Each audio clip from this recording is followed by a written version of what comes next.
அம்மா என்ன செம்பருத்தி பூவோட நிக்கீங்க இன்னைக்கு சமையல் பண்ணாம? இன்னைக்கு சமையல் இல்ல, அதனால அந்த தலைக்கு தேய்க்கிறத அரைச்சு சொல்லலான்ட்டு எடுத்து வச்சிருக்கேன் ரெடியா. என்னதெல்லாம் ரெடியா எடுத்து வச்சிருக்கீங்க சொல்லுங்க. செம்பருத்தி பூ, இலை,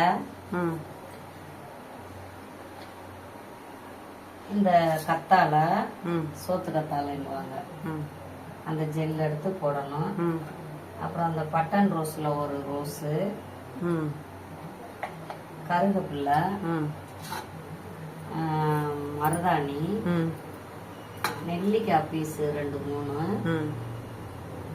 வெந்தயம் கொஞ்சம் ஊற வச்ச வெந்தயம், இத்தனையும் அரைச்சு பவுல்ல வச்சு தேய்ச்சு குளிச்சா சூடு குறையும், நல்ல முடி வளரும், கருப்பா இருக்கும். வாரத்துல ஒரு நாள் இந்த மாதிரி செஞ்சு தேய்ச்சு குளிக்கணும். ஓகேம்மா, அரைங்க பாப்போம்.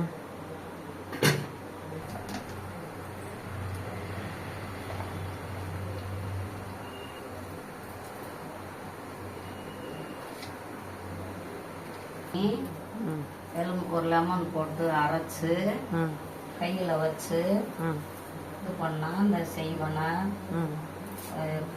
திஷ்டி எதுவும் நம்மளுக்கு அண்டாது. கைக்கும் நல்ல பித்தத்துக்கும் நல்லது. அத வச்சு இது பண்ணணும், நல்லா இருக்கும்.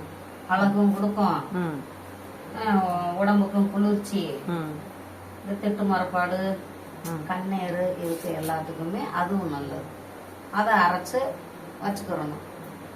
அந்த இது கலர் போயிருச்சுன்னா திருப்பி அரைச்சு வச்சுக்கிறோம். அப்புறம் மெஹந்தி கோணு அதெல்லாம் வேணாம். அதெல்லாம் மெஹந்தி எல்லாம் அது வந்து இது அதுல நிறைய இதெல்லாம் சேர்ப்பாங்க, அது நல்லா இருக்காது. மருதாணி தான் நெகத்துக்குள்ள போய் அது இது கொடுக்கும், நல்லது.